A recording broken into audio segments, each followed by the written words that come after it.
Well, we're so glad everybody can be with us today on our podcast. Today, on the podcast that comes out on Wednesday, it's always focused on retirement in action. And we really think about that from taking maybe things that we have in our practice, or maybe the last interview that we just went through, and trying to say, how do we actually put that into action? In fact, one of the things that Merce and I talk about all the time is that we want to have a retirement plan that looks at the whole picture. Well, how do you look at the whole picture? How do you put all that together? Merce, in our partnership, he's the one who really does a lot of the planning when it comes to that retirement plan that deals with the actual income. So Merce, can you just give us a little bit of an idea about kind of what that does for somebody having that kind of program, and what it'll give them in action so they can put it into place? Yeah. The beauty of the retirement income plan that we do, it's catered to every individual family, and even more importantly, their own situation. So what we're able to do is put in everything about them, essentially, any of their income sources like Social Security or pensions or rental income. We're able to put in all of their assets, their expenses that they're going to be drawing off of their assets. And at the end of the day, we're able to play it out well into retirement, up until age 90, 95, 100, whatever the client wants to see. And it helps give us a picture as to whether or not a situation is going to work. We're able to run multiple different types of scenarios. So in this segment, we like to kind of see how the last podcast that we talked about, this one in particular about mortgages, how that could apply when we are using the retirement income software. So a lot of different things we can do there, and it gives us a tremendous amount of flexibility. Yeah, and in addition to the income part of it, we can actually look at returns. So we might, somebody has a question, well, what if I should do this or do that? And then we can actually put in different returns of what the investment might return on us. And then that'll help us come up with solutions. So I think that's really beneficial. So on this retirement action that we do every week, we always bring on Morgan Dunn, who is the Chief Operating Officer here in our office. And she kind of facilitates the questions that we want to go over and apply from whatever it is that we're going to be talking about. And this week, we are going to kind of do a little bit of some things around what we interviewed Tammy Rowe on Monday. But Morgan, can you go ahead and get us started so we can have a nice conversation around this idea of mortgages and what we should do with them? Sure. One of the things we talked about was purchasing a second home. So what's important to consider in or nearing retirement, when you're in or nearing retirement, about buying a second home? So I'll kind of open that up, and then we'll turn it over to Merce. So we have that question come up quite a bit, and somebody comes in and they say, hey, look, I've got this home that I live in now. It's paid for, and we're thinking about buying a house in the mountains. We're thinking about buying a house at the beach. And a lot of times that question is twofold. At one time, it might be the affordability, meaning how is that going to affect my retirement plan? The other one could be, is it in a good investment or not? So that's really a dual question. But there's a lot of reasons why people do it. And I think this is something just important for people to think through before we get into the numbers. Is sometimes people do it and they say, you know what? I've retired. I now have small grandchildren, and I just feel that it's really important that I build memories with them. And I think it's important. I want it to be a place that we can go out. I can have my children, have their children come in, and we can all be there together. They can use it when I'm not there. And so it's really an emotional question. But then in that circumstance, it's all about, well, can I afford it? How's it going to affect my retirement plan? So Merce, can you take us through like kind of a step-by-step of what we would do in that particular situation when it comes to the retirement plan? Yeah. So the retirement plan is going to answer the question of affordability. Basically, what we would like to see is, in the retirement plan, we have the ability to break out. Let's say you already have a primary home that has a mortgage on it, or it doesn't have a mortgage on it, but you have these expenses that you have throughout the month. And then, so what is the impact going to be, say, if we add in another mortgage for a second home? So we're going to ask, maybe you've already found that house and you know what that mortgage payment is going to be.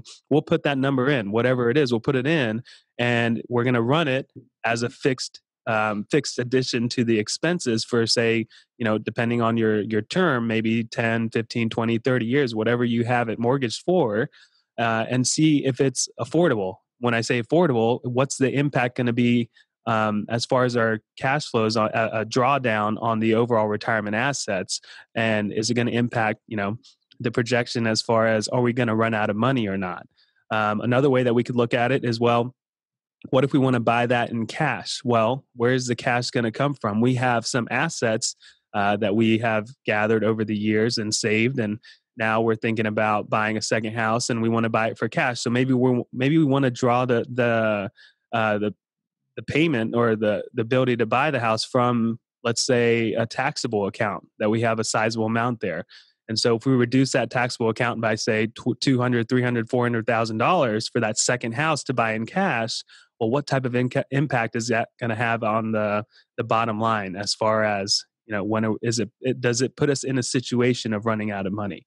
So we can run multiple iterations, and it's not just limited to that. A second home, that's a common one, but what if it is just redoing things at the current home or putting in a pool or something like that? So we have a ton of flexibility as far as what we can do with the retirement income software. So, Merce, I just want to follow up on that and ask you a question, and just because I know all these different things we've dealt with on that. So let's say that a person has this plan. They're going to buy this house. They're going to withdraw it from assets, just like you just talked about. And one way to look at it is maybe they don't run out of money, but they got less money. And we always typically use age 90. So what do the assets look like at age 90? So maybe they've got plenty of cash left, but maybe they're going to have a little bit less that's making them uncomfortable. And they say, well, here's my plan. I want to buy this house, keep the house for maybe 15, 20 years, build all those memories, and then sell the house, bring that cash back in. Can we illustrate that? Yeah.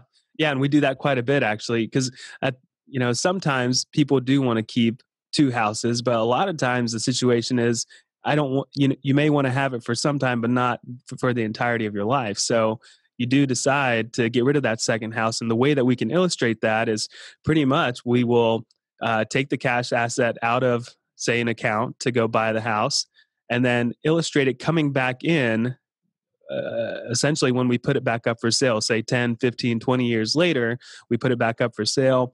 And we're going to assume a couple things there. We'll probably assume a tiny bit of appreciation on that second house, so maybe a couple % growth on that house, on that real estate. And we'll just put that back in. So say you've got a situation where they've got $1 million, all right, in different accounts, and we're going to take 300,000 out of that account this year. So they're down to 700,000, but they also have this $300,000 property that they just bought. And now 15, 20 years from now, let's say that house actually sells for 400,000. Well, we can put that right back in, and all of a sudden the plan looks really great again. So we can absolutely illustrate a short-term buy of a second property. And ultimately, what we're trying to help the person make a decision on is this viable? And I will tell you that many times that we've seen it where somebody's thinking about this, maybe one person in the family is thinking, I want to do this. Another person's going, can we do it? And when we put those numbers out there and they both feel comfortable with it, now all of a sudden they go, I got a plan.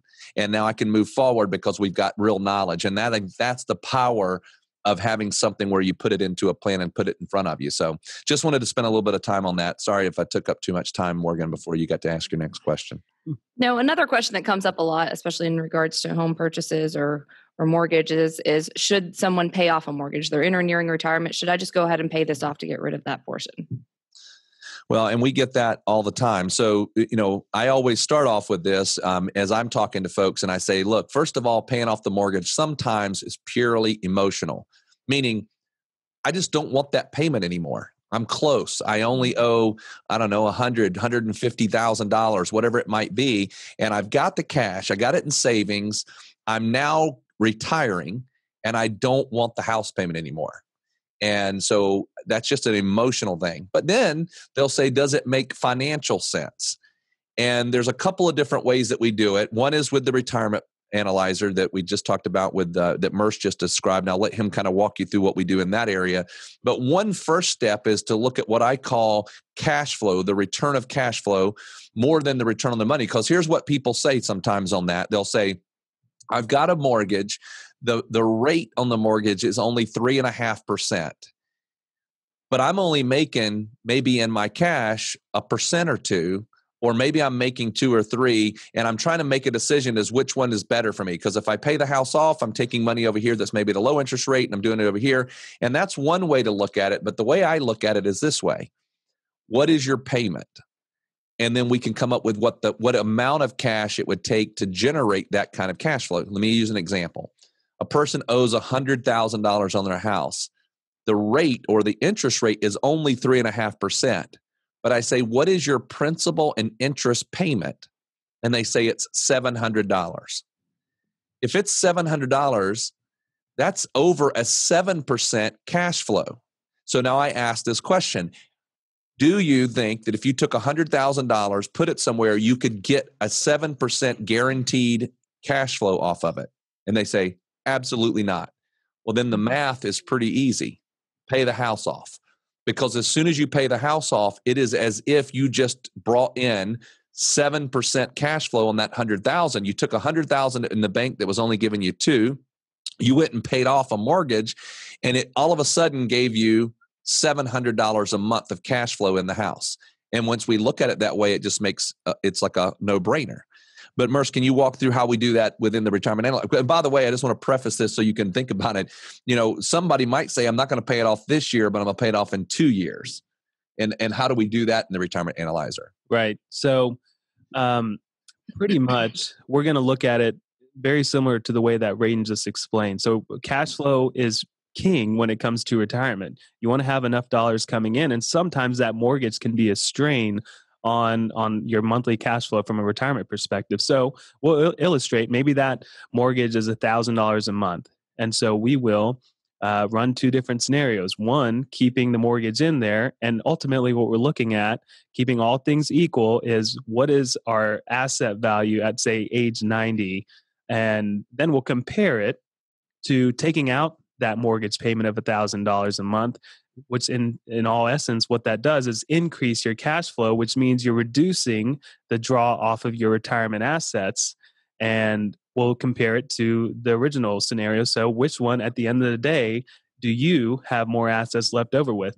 A lot of times it's not a tremendous difference, but sometimes it is. So it comes back to, we're going to make that decision first off of, is it financially a good move to pay off the house? And then second, from a cash flow perspective, doesn't matter. And then if it's a wash, well, then it comes back to what Radon said. It's an emotional decision. Just getting rid of that makes you feel good, and it's not going to hurt you financially. Then we'll point you in that direction. For the situation of somebody thinking about doing it in a couple years, well, we can illustrate that too. We can say, here's what the expenses are now with that mortgage, but let's assume that mortgage expense goes away in 2 years or in 5 years or in 7 years, or maybe it'll just be paid off by then, and we'll illustrate the mortgage going away through monthly payments. So once again, a lot of different iterations we can run there. All right. Thank you. We did talk about purchasing a second home, but what if instead of buying a second home, you're considering a retirement community? Does that change anything? Yeah, so with the retirement community, depending upon what we're talking about there, we deal with this very regular. If this is a particular type of a community where we're talking about, this is where we're going to have the certain phases throughout, where we've got independent living that then becomes, essence, home health care, and then transitions into assisted living, and then it transitions into even a nursing home. A lot of times those types of places either have a huge waiting list, and you might have to put it in and wait for 2 or 3 years before you can get in. But they also will require money going into it as a down payment, in all essence, to put yourself on that list. Mm-hmm. And that can vary from one place to the other. Also, you've got to kind of make increment payments as you get closer to that actual date. And so the big thing there is where is the cash going to come from? And typically, in this scenario, a person potentially has a house that they own today that's paid off. They owe nothing on it. And what they're going to do is when they sell that house, their mind is, I'm going to use the sale of that house to go buy into this retirement community, into this facility or this particular community that lets me transition throughout those different phases of life.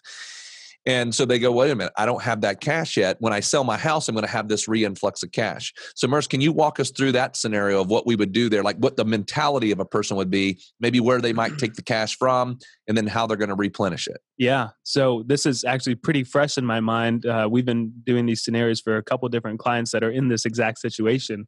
And so like Radon said, a lot of these places, they're going to ask for an initial down payment to basically firm your spot on that list. And that may be, let's just call it 10%.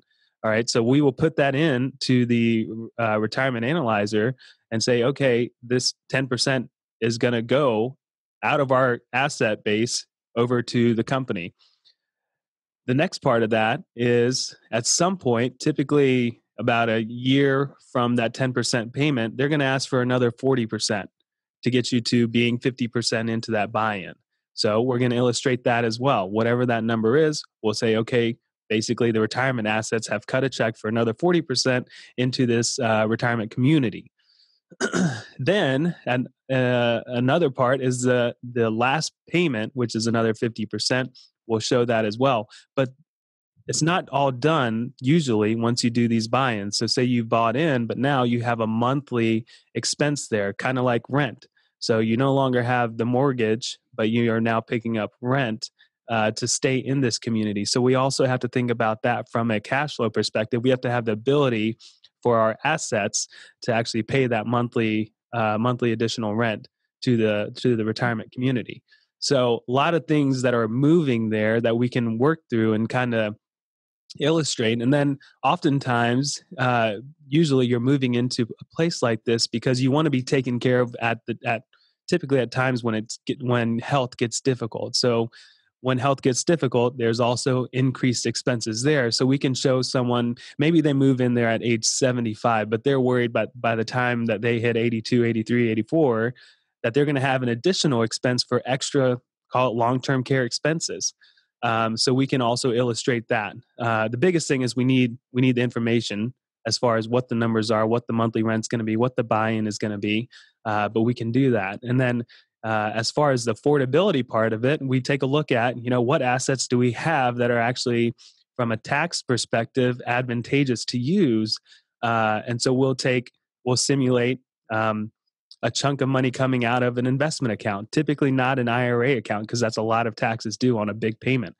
So we'll typically simulate that. Well, we can also show that situation where, you do the buy-in, but then at some point your house that you live in currently actually sells and replenishes some of your retirement assets that you use for the buy-in. So a lot that can be done there. Very nice. Are we good on questions there, Morgan? I think that's all I have. Well, very good. Well, we hope this has been of benefit. We, just trying to think it all through. And we appreciate you coming on and listening to our Retirement in Action. We hope that we'll be able to talk to you again next week and give you some more ideas about how to have a retirement plan that looks at the whole picture.